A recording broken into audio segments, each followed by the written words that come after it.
Le 23 décembre 2008, quelques heures à peine après la mort du président guinéen Lansana Conté, le capitaine Moussa Dadis Camara prend le pouvoir par un coup d'État. Très vite, il promet l'organisation d'élections et assure qu'il ne s'y présentera pas.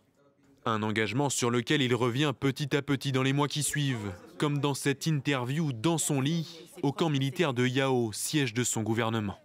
La Guinée deviendra un État démocratique. Pour le moment, si je dois être candidat, si je ne dois pas être candidat, ce n'est pas ce qui m'intéresse. Je suis le père de la nation.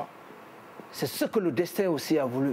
L'opposition décide alors d'organiser une grande manifestation le 28 septembre 2009, anniversaire du référendum de l'indépendance de la Guinée.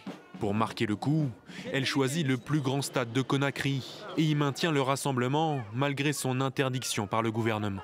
Face à une foule de près de 50 000 personnes, les bérets rouges de la garde présidentielle et la police s'adonnent à une répression sanglante. 156 personnes sont tuées selon l'ONU, 109 femmes violées par des militaires.